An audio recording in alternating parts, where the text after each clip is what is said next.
मैं किसी हालत में नहीं चाहता कि एक सिंगल स्टूडेंट पे भी एफआईआर हो।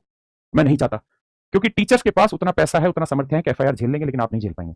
इसलिए मैं किसी हालत में नहीं चाहता कि एक सिंगल स्टूडेंट पे भी एफआईआर हो। मैं नहीं चाहता, क्योंकि टीचर्स के पास उतना पैसा है, उतना सामर्थ्य है कि एफआईआर झेल लेंगे, लेकिन आप नहीं झेल पाएंगे। इसलिए स्टूडेंट को हम आगे चेहरा नहीं बनाना चाहते कि वो पिटे कुटे और उनके ऊपर एफआईआर नहीं। हम चाहते हैं टीचर्स हैं, सब संभाल लेंगे। और हम कोई कोचिंग माफिया नहीं है। अगर हम कोचिंग माफिया होते तो हम 2017 में लड़ाई ना लड़ रहे होते। हम हर उस गलत चीज पर लड़ाई लड़ते हैं। हम कोचिंग माफिया होते तो हमारे बैचेस की फीस बहुत बड़ी हो चुकी होती है। हम किसकी आवाज उठा रहे हैं? आप खुद सोच के देखिए, क्या बच्चों के पास इतने बड़े बड़े यूट्यूब प्लेटफॉर्म है? भाई ये 6 लाख जो मेरे यूट्यूब चैनल पे फॉलोअर्स है, इस कैरियर पे 6,04,000, ये कहां से बच्चे हैं? ये बच्चे ही तो है जिन्होंने हमें प्लेटफॉर्म दिया है। कोई मैं थोड़ी हूं, या 6,04,000 मेरे घर के आदमी थोड़ी जिन्होंने प्लेटफॉर्म मुझे दिया जो मुझे कोचिंग माफिया बोला जाए। क्या मैं कोचिंग माफिया आपको लगता हूं? आप मुझे बताइए, कैरियरवेल ने कॉम्पिटेटिव एग्जाम्स के इतिहास में क्या बदलाव नहीं लाके दिया? एक वक्त था जब ऑफलाइन में लाखों रुपए फीस ली जाती थी। आज भी यूपीएससी में 2-2 लाख रुपए फीस ली जाती है, जबकि हम यूपीएससी को भी 1,000 रुपए फीस में पूरा कराते हैं, 2-2 हजार रुपए में। आईआईटी नीट जिसकी 2.5 लाख रुपए फीस है, हमने देश के सबसे टॉप टीचर कैरियर पे 2,599 999 में अवेलेबल कराए हैं। ये अभिनय सर जिनकी आपने वीडियो देखी होगी, संदीप महेश्वरी के शो में गए, जहां इन्होंने कहा कि मैं 50 करोड़ लेता हूं एडवांस फीस, और मैं पर घंटे पढ़ाने के 3.5 लाख रुपए, इतने 32 लाख इतने लेता हूं मैं। ये टीचर्स हम लेके आए हैं, हमने इनको कन्विंस किया है। इनके बैचेज हम 399 599 इस फीस में लेकर आ रहे हैं, क्योंकि हमें वो कन्विंसिंग पावर है कि हम इतने स्टार टीचर गगन सर जैसे टीचर्स को हम बहुत सस्ती फीस में प्रोवाइड कराने लग रहे हैं।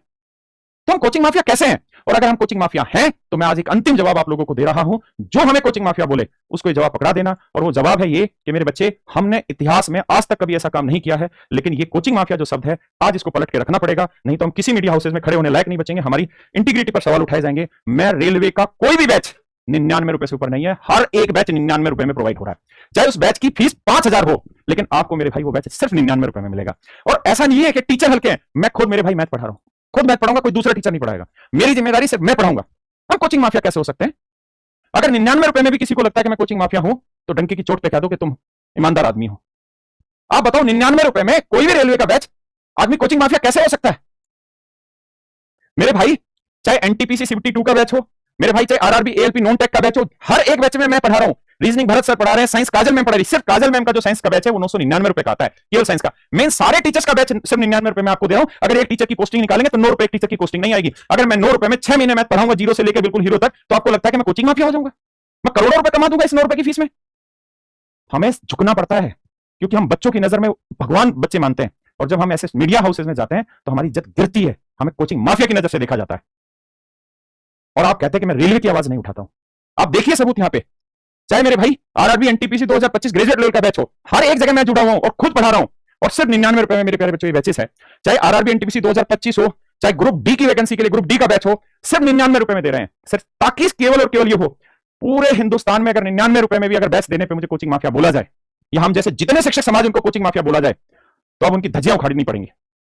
हमें बोला जाता है कि तुमको फंडिंग कहां से आती है, तुम 30-30 लाख ट्विटर ट्रेंडिंग कहां से ले आते हैं। हमारी इंटीग्रिटी पर सवाल पूछा जाता है, इसलिए दुख होता है।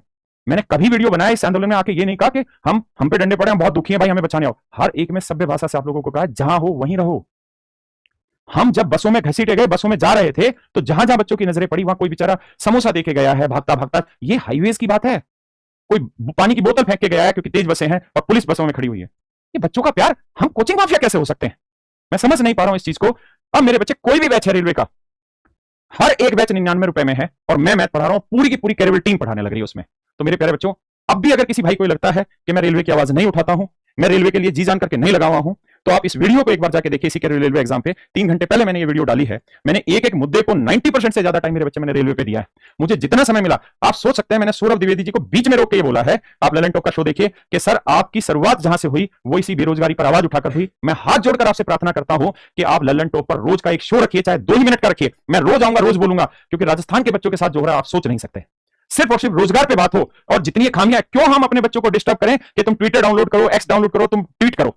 हम नहीं चाहते कभी भी ये चीज। हम चाहते हैं हमारे बच्चे सिर्फ पढ़ें, क्योंकि मुझे पता है कि 24 घंटे जब इस आंदोलन में परेशान हुए हैं, तो कैसे 24 घंटे में 2 घंटे सोते हैं, और उन 2 घंटों में भी दिमाग पूरे दिन इधर उधर इस तरह से घूमता रहता है। तो हम अपने बच्चों को अगर इस फटीक में डाल देंगे कि वो हर एक वीडियो देखे, ट्विटर ट्रेंड देखे, तो कैसे बात बनेगी? लेकिन मैं ये कहलवाना बर्दाश्त नहीं करूंगा कि हम कोचिंग माफिया हैं। हम कोचिंग माफिया नहीं है। अगर हम कोचिंग माफिया होते तो इस समय फंडिंग ले चुके होते, हमारी कंपनी की वैल्यूएशन हो चुकी होती 20-25 हजार 30 हजार करोड़ रुपए, और हम बहुत आराम से मर्सिडीज में घूम रहे होते, गाड़ियों में घूम रहे होते। लेकिन हम कोचिंग माफिया नहीं है। और मैं इस सवाल को आउट करार देता हूं और सीधा जवाब देता हूं ऐसे लोगों को कि fuck off you, fuck. Thank you.